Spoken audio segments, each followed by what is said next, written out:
30 Days to a Better Man, written by MCKAY. Day 8. Start a journal. My grandpa, Bill Hurst, was a journal writer his entire life. His journal was quite simple. He just kept a small notebook in the pocket of his pearl snap shirts and jotted down a short description of the things he did and the people he did it with. This is something he did pretty much every day for his entire life. He also kept extensive diaries of his time as a forest ranger in the Wasatch Range. About 12 years ago, my grandpa took all these diaries and daily journal entries and began to write his memoir for his children and grandchildren. The finished product was a 500-page behemoth filled with stories from my grandfather's life. Here's just a few of the interesting things I learned from reading it. My grandpa met my grandma by hitting on her while she worked as a telephone operator. My grandpa helped pay for college by playing pool. He worked as a sheep herder during the summers in high school and in college. He gives a very descriptive account on how castrating sheep is performed. He has a scar from when he was hit by a car while racing his horse through the streets of his boyhood town. The horse died. As a boy, his family traveled by horse and buggy. There's more. Lots more. But while the stories are interesting, what I found more interesting was the commentary my grandpa gave on different events in his life. In these moments, he passed on some insights and lessons on what it means to be a man. My grandpa's memoir is a treasure trove of knowledge and wisdom from a life well lived. By writing his memoir, he guaranteed that his legacy will live on indefinitely. But his life story would have been but a few pages long had he not kept a journal. There are a myriad of other benefits to keeping a daily journal besides remembering what you ate 5 years ago. So today's task is to start the journaling habit. Great men keep journals. In studying the lives of great men, I've noticed a common trait. They were all consistent journal writers. Now, I'm not saying that their greatness is directly attributable to their journaling. I'm sure Captain Cook would still have been a badass even if he hadn't kept a diary. But I figure, if great men like these thought it was important to keep a journal, maybe I should too. Heck, if it weren't for their journals, we probably wouldn't know much about their great lives and deeds. Here's a short list of great men from history who kept journals.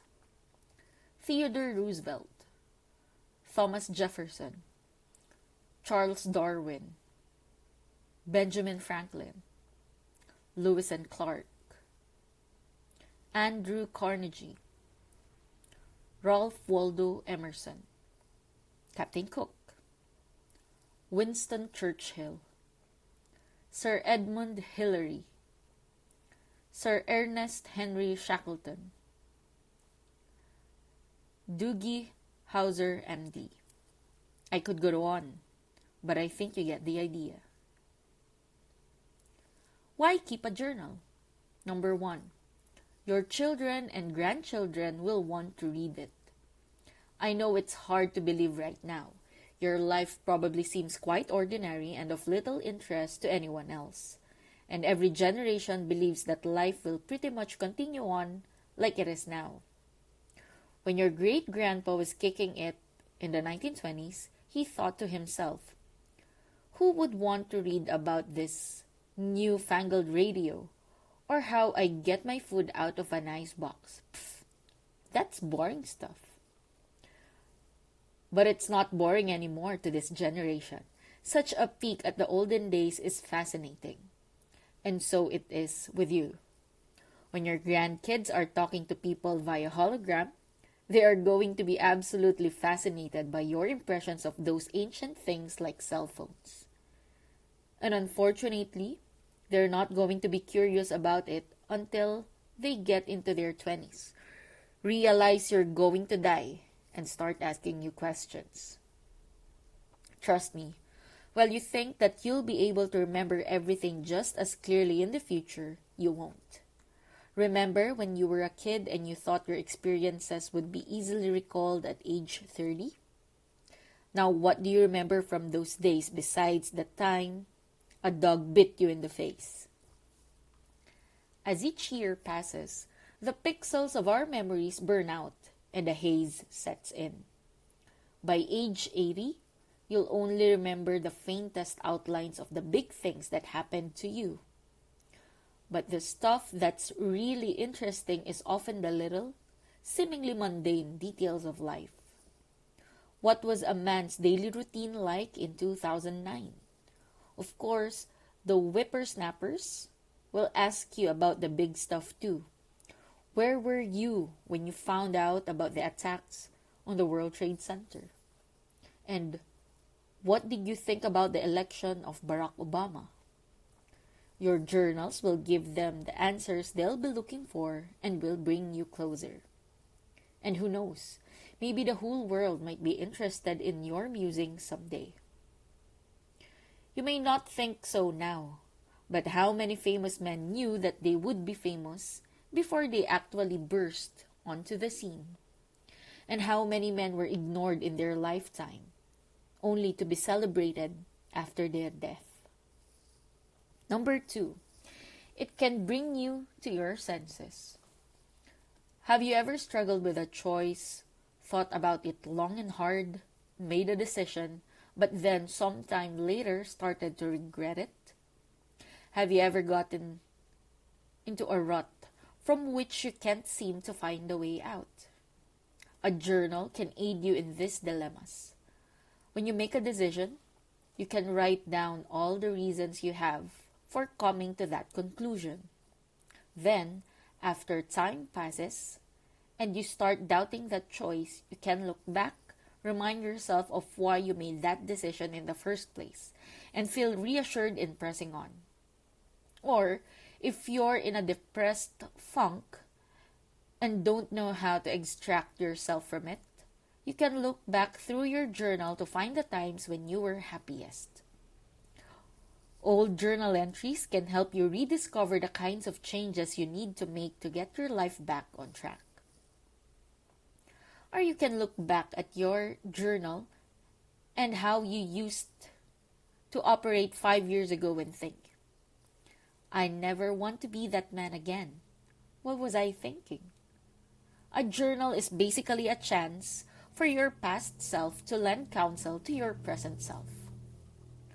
Finally, simply writing about your feelings and frustrations helps you focus on what's really going on in your life and in your head, so that you can come up with a solution to your problems. Number 3, journaling grants you immortality. Think of the billions of people who have and will perish from the earth without leaving a trace of themselves behind. They vanish into the ether, completely forgotten in the annals of history. A journal helps make you immortal. It is a tangible piece of evidence to leave behind that you were here, that you lived and loved, that there was such a person as Jared Matthews who lived in Austin, Texas, who thought and breathed and died. Number 4, journaling improves your health. Several studies have shown that writing about traumatic or stressful events and your deepest feelings and emotions boosts your emotional and physical health and sense of well-being. Especially as men, we often tend to keep things bottled up. Journaling provides an excellent outlet to let go of those things that are bothering or worrying us. How to journal? Number 1, pick a medium. If you've never journaled Or if you have previously but fell off the wagon, the first thing you need to decide is what kind of journal you're going to keep. There are basically two different types of journal mediums, analog and digital. Analog journals, the paper and pen variety, are what we traditionally think of when we think of journals. You can use something as basic as a spiral bound notebook and a big pen, or something as fancy as a hand bound leather journal and a fountain pen. Just do what works for you. With the advent of computers, many people have gone digital with their journaling. The digital world offers a plethora of options to record your daily happenings and thoughts. Here's a list of possible desktop digital tools in which to keep your journal. Word processor. Pretty basic. Just open up Word and start clickety-clacking away. Text editor or notepad. Just open up the text editor for your operating system. Call the file journal and start writing. Date each entry. If you're using Notepad, here's a nifty little hack to automatically insert the date into your journal entry. Darkroom. OneNote. Evernote. The internet provides several options for you to store your journal in the cloud and even share it with other people. A few options. Blogspot. It's free and it gives you the option of keeping your journal private or sharing it with a few people. In addition to writing text, you can easily include photos in your journal entries. LiveJournal. WordPress.com. Out of all the blogging platforms, I prefer WordPress. You can get a free WordPress.com blog and start a journal with it. Use Gmail as a journal. This is an interesting idea. Number 2, schedule a time. Starting a journal is easy enough. Sticking to it on a daily basis is more difficult. If you want to make it a habit, just pick a time in your day for journal writing and make it a non-negotiable in your life. I like doing it at night, right before I go to bed. It's a good way to decompress and review the day's events. But some people prefer writing in the morning or jotting down thoughts throughout the day. Just do what works for you. Some days you might not have the energy or desire to write in your journal. On those days, just write something. It can be a sentence long. It can simply be, I'm not in the mood to write. Just keep your commitment. One of the most memorable journal entries I've come across was written by TR on the day both his wife and mother died. Instead of spending several pages outlining his grief, this is all it said. February, Thursday, 1884. The light has gone out of my life.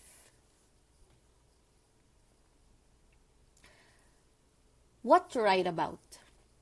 This is where a lot of people get hung up on journaling.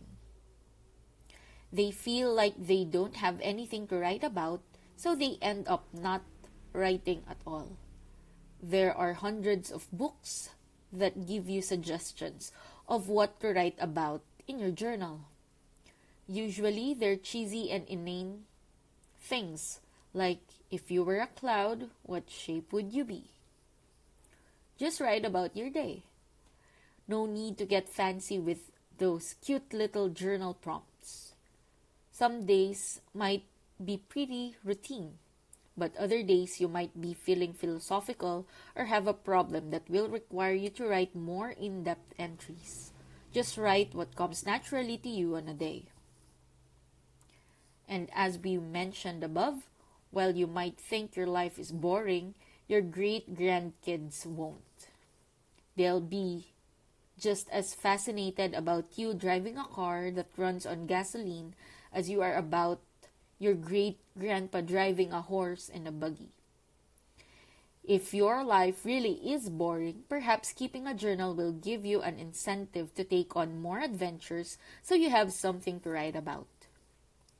If you're still having trouble coming up with what to write about, we've put together a very handy and viral 31-day journaling calendar that gives manly prompts for each day.